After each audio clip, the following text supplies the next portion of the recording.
It's usually pretty easy to predict how a 2D Metroidvania is going to play out.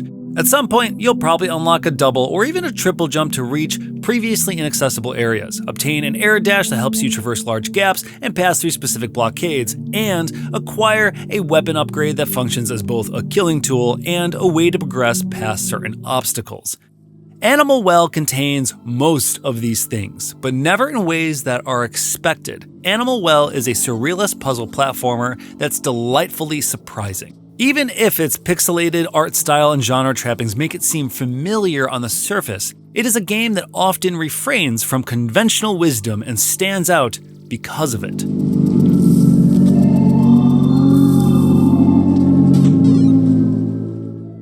You play as a nondescript blob who emerges from a blossoming flower into a strange, vibrant world filled with creatures big and small. You can move and jump, but that's about the extent of your physical prowess. Upon awakening, you're free to explore in any direction you choose. Animal Well doesn't hold your hand and is exceedingly non-linear, letting you unlock items and abilities in whichever order you find them. There is an end goal that's revealed once you discover a map and get a lay of the land, as each corner of the map contains a flame you need to fetch in order to light the 4 beacons at its center. Why, you might ask? Well, there isn't an explicit explanation for anything you do, but that sense of mystery is part of what drives the adventure forward. The other part is the world of Animal Well itself. At first glance, its pixelated art style looks simple, yet each screen holds a deceptive layer of detail beyond its neon-drenched exterior. Whether it's the cascading background elements, reflections on the water's surface, the sway of bushes and vines as you move past them, or the realistic smoke that billows into the air after igniting a firecracker, there's more to the visuals than it may seem on first blush. There are also physics, lighting, and particle systems at play that modernize the game's Commodore 64-inspired visuals, creating a world that feels very much alive, and that's without mentioning the abundance of wildlife. From giant Technicolor swans to iguanas with elongated tongues capable of snatching up other animals, Animal Well's creature designs possess an enticing, dreamlike quality. Music is used sparingly, with the sounds of nature, of chirping birds, and the pitter-patter of falling water dominating the soundscape. When music does enter the fray, it's usually done to ratchet up the tension, introducing ominous synth tones that wouldn't feel out of place in an 80s thriller. Unlike many other Metroidvanias, Animal Well doesn't feature combat. The focus is purely on puzzle solving and platforming. That doesn't mean there aren't any threats to your life, however. The tense music is there to complement a plethora of anxiety-inducing moments as you encounter aggressive animals and other nasties. Being chased by the ghostly apparition of a demonic dog is thrilling, just as being forced to cower underground as the long neck of an ostrich undulates towards you, its beak chomping at the bit, is incredibly suspenseful.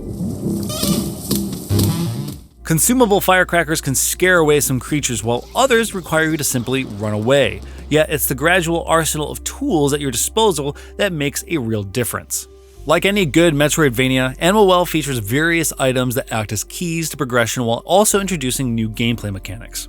As I mentioned earlier, the options here are pleasantly surprising due to how they break from the norm. Instead of unlocking a traditional double jump, for example, you acquire a magic wand that creates bubbles, allowing you to hop on top of a floating sphere to reach higher platforms.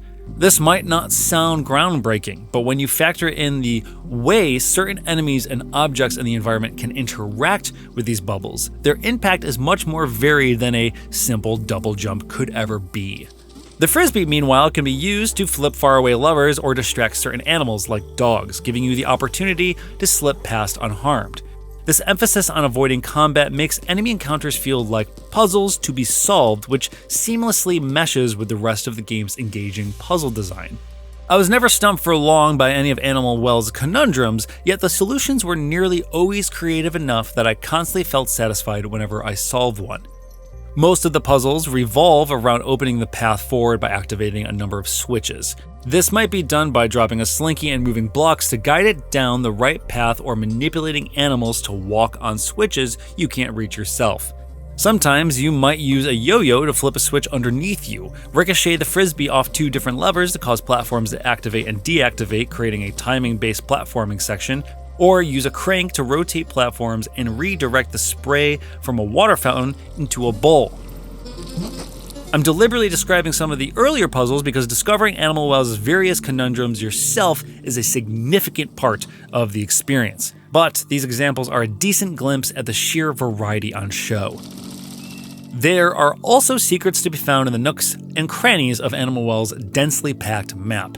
These take the shape of various eggs that are then stored in a hub area containing a few locked doors. After finding a specific number of eggs, some of these doors begin to open, leading to new areas and new items. These items aren't necessary to progress towards the game's ending, but instead seem to revolve around unlocking more hidden secrets. Once the final credits roll, you're free to continue playing in search of these mysteries, yet it doesn't seem like something one person will be able to figure out on their own. Maybe I'm wrong, but it has a similar feeling to Fez, whereby the internet is going to have to work together to uncover everything. That's an enticing prospect. For the most part, Animal Well's platforming isn't particularly challenging, but it feels precise to the point where you can stop on a dime in midair if you need to. The map is also small and interconnected enough that backtracking rarely feels laborious. Although, I'd be lying if I said I wouldn't have liked an instant fast travel system in those moments when I wasn't entirely sure where to go next.